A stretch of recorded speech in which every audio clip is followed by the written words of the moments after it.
제13장 성화에 관하여. 성화에 관하여도 3항으로 이루어져 있습니다. 그러니까 생각보다 항이 작죠? 첫 번째 항이 얘기하고 있는 건 뭐냐면요, 이겁니다. 칭의된 자는 반드시 성화된다. 성화의 삶을 살게 된다. 요 제일 마지막 구절, 나중에 이걸 하나하나씩 다 볼 거지만 우리가 이제 성화라는 걸 갖다가 쭉 연결시켜서 흐름을 파악하고자 얘기하는 겁니다. 이것 없이, 그러니까 성화 없이 우리는 주를 볼 수 없다. 주를 볼 수 있는 사람은 아무도 없다. 그러니까 성화가 없는 구원은 없다는 겁니다. 구원은 칭의라면서요. 근데 왜 성화 없는 구원은 없대? 그 말이 무슨 말이냐 하면, 성화와 구원은 그러니까 어떤 같은 시점, 어떤 예를 들어서 우리 안에 믿음이 선물로 주어지고, 그 다음에 그 믿음이 그리스도의 의와 사실 공로가 우리에게 전가되는 어떤 시점이 있겠죠. 이 시점에 하나님께서 칭의해 버립니다. 칭의에 나왔던 게 뭐냐면 믿음 자체도 아니고, 그 다음에 믿음에 근거한 은혜의 어떠한 행위도 아니라고 되어 있습니다. 그러니까 무슨 말이냐면, 우리가 이 믿음을 통해서 우리가 하나님을 믿는 어떤 행위가 나와야 칭의가 되는 게 아닙니다. 칭의는 그냥 이걸 보고 하나님이 그냥 선언해 버리는 겁니다. 그러면 이 칭의된 이 시점 있죠. 이 시점이 칭의고요. 왜냐하면 시점은 행위이기 때문에, 선언이기 때문에 단어를 딱 그때 딱 그 시점에 그냥 선언해버려 끝입니다. 이 시점으로부터 시작되어서 나오는 것이 성화라는 겁니다. 그러니까 칭의와 성화는 동시에 일어납니다. 동시에 일어나는데, 칭의는 그때 그걸로 끝이고 성화는 그때부터 우리가 죽을 때까지 지속되는 겁니다. 그래서 성화가 없다는 것은 칭의도 없다는 겁니다. 그래서 제가 지난번에 한번 기독교 강의에서 칼빈이 얘기한 거 얘기해드렸죠. 하나님은 거룩하게 하시지 않을 자를 칭의하시지 않습니다. 네, 그러니까 우리에게 칭의가 선언되었다는 것은 반드시 성화된다는 겁니다. 성화의 과정으로 간다는 겁니다. 그러니까 거룩한 삶이 안 나와? 그러면 칭의가 안 된 거고 믿음이 안 들어왔다는 거예요. 믿음이 들어왔는데 칭의가 안 되고 성화가 안 이루어질 수 있어? 그럴 수 없다는 겁니다. 계속 얘기하는 것입니다. 네. 그래서 우리가 받은 구원이 단순히 칭의에 머무를 수는 없다는 겁니다. 그래서 영적인 방종이 일어날 수 없다는 겁니다. 왜? 그런 구원은 없어요. 이게 이제 1항의 핵심적인 내용이고요. 그 다음에 2항은 뭐라고 얘기하냐면, 그러면 칭의에서 성화가 나왔어. 그러면 이 성화는 완전해? 아니야. 완전하지 않아. 왜? 우리 안에 죄성이 있기 때문에. 그래서 이 죄성이 남아있기 때문에 우리 안에서 영적인 전쟁이 일어나는구나. 그래서 영적 전쟁은 이게 영적 전쟁이에요. 이상하게 절에 가가지고 무슨 영적 전쟁을 하고 무당집에 가서 영적 전쟁을 하는 게 아니고, 우리 안에 남아있는 죄성과 우리 안에 들어와 있는 성령의 그런 소욕들이 부딪히면서, 육체의 소욕과 성령의 소욕이 부딪히면서 일어나는 것이 영적 전쟁이에요. 그래서 이 항은 뭐냐면 영적 전쟁이 일어난다는 겁니다. 왜? 우리 안에 죄성이 남아있기 때문에. 그러니까 완전하게 우리는 거룩해지지 않아요. 우리는 성령의 도우심으로 거룩한 방향으로 달려가는 겁니다. 사망이 우리에게 있어서 주는 위로도 있고요. 그 다음에 사망이 우리에게 주는 사실 성화에 대한 바른 관점이 뭐냐면, 우리가 거룩한 성화라니까 거룩하게 어떻게 화한다, 변화된다 이렇게 생각해서 우리는 자꾸 홀리한 방향으로만 이렇게 가는 거라고 생각하는데 아니고요. 성화는 우리에게 뭐라고 얘기하고 있냐면요, 우리 안에 있는 죄성이 우리 안에 있는 성령의 소욕을 상당 기간 동안 우세하게 누르고 있을 수 있다는 것을 인정합니다. 이 세 번째 항이 그겁니다. 사실 세 번째 항을 하려고 그랬는데, 예, 세 번째 항이 뭐냐면, 첫 번째 항은 칭의한 자가 성화되는 것이고, 칭의가 된 자의 성화는 반드시 일어나는 것이기 때문에 성화 없는 자는 주를 보지 못한다, 즉 구원을 보지 못한다는 겁니다. 두 번째는 그럼에도 불구하고 우리 안에 죄성이 남아있기 때문에 우리는 영적 전쟁을 치른다. 세 번째는 뭐냐면, 그러면 우리의 성화가 늘 한쪽 방향으로만 이렇게 가는 거야? 그렇지는 않아.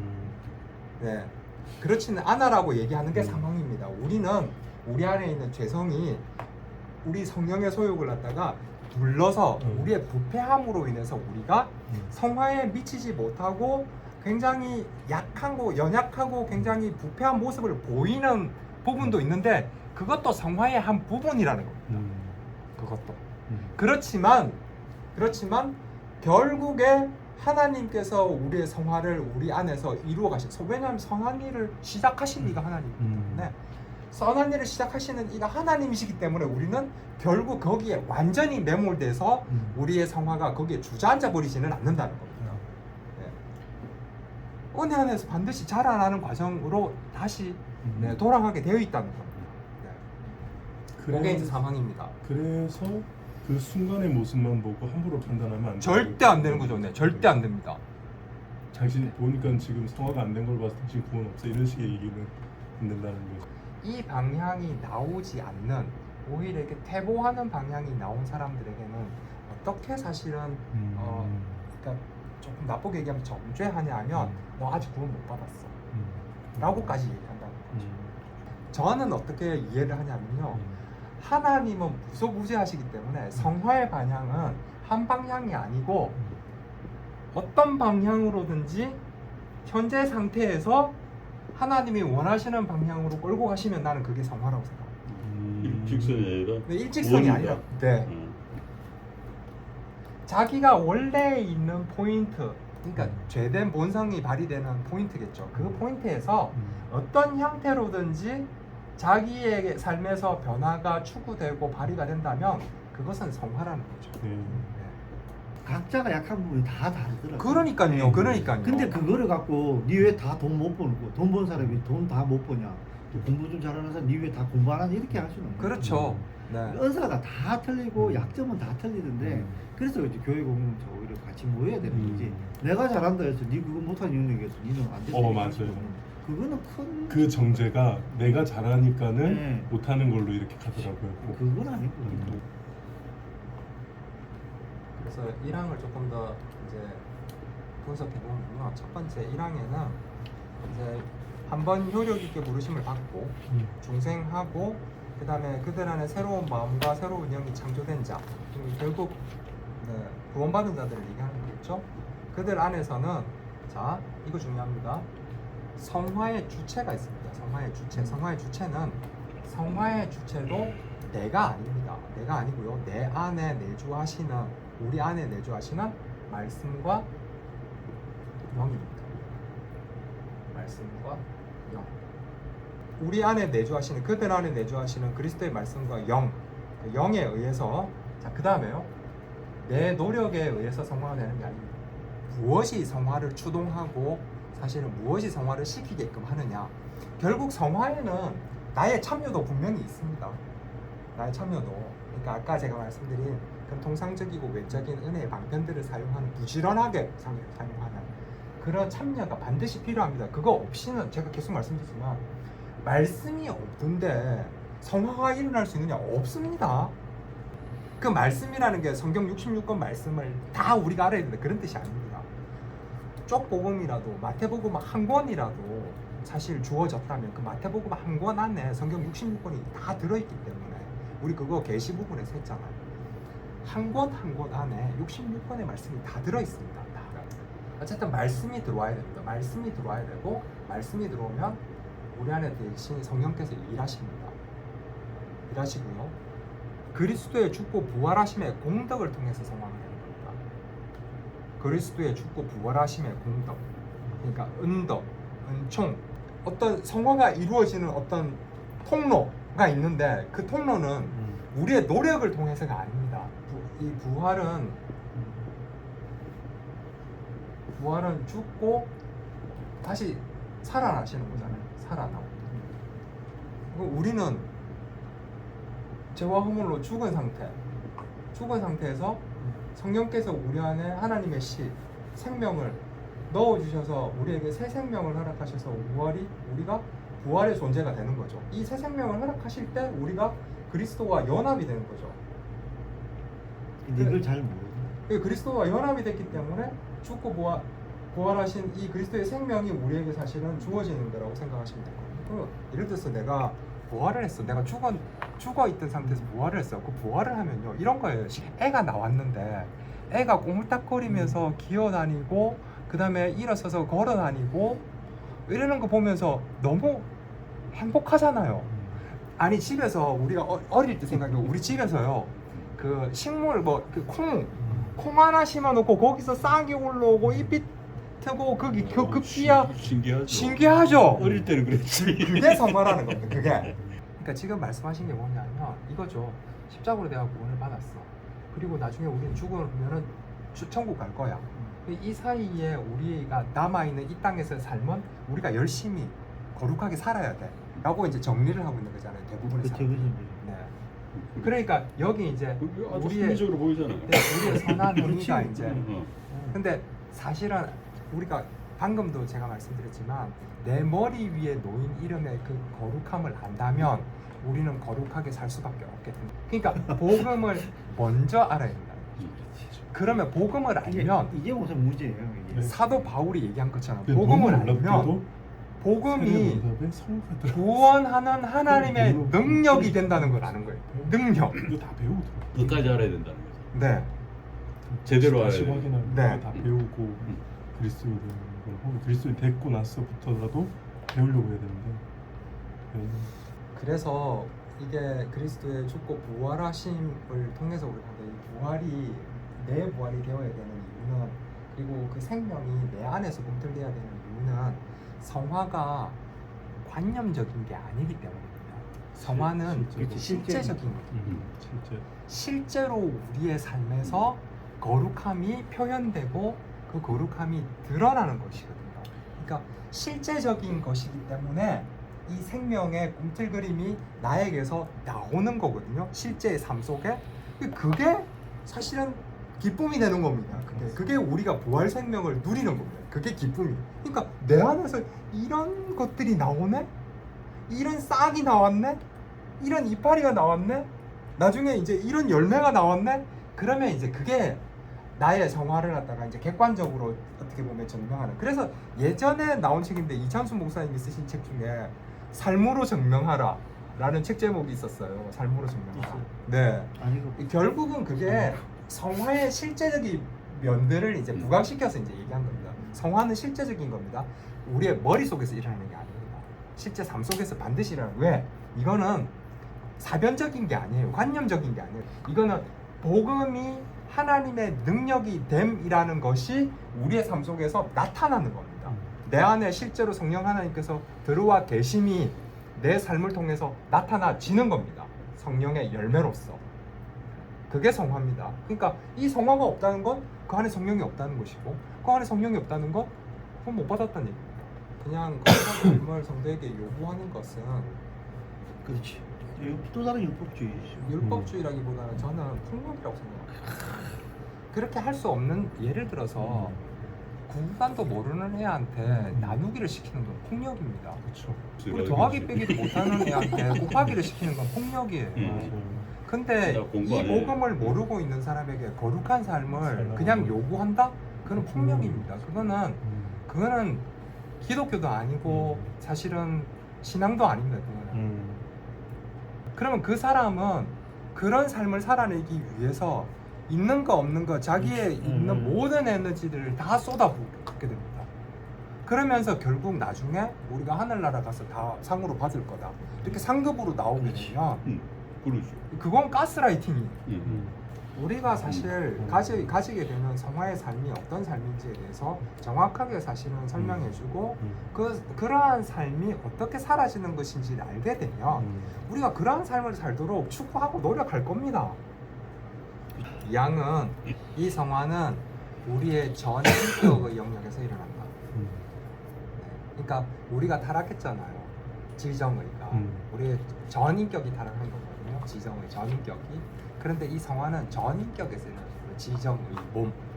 그래서 지정의, 그러니까 우리의 바른 안, 그 다음에 하나님을 사랑함, 그 다음에 의지에 따름, 그에 따른 행동의 영역에서 전 인격에서 성화가 일어납니다. 그런데 이 성화는 우리 안에 죄성이 남아있기 때문에 불완전합니다.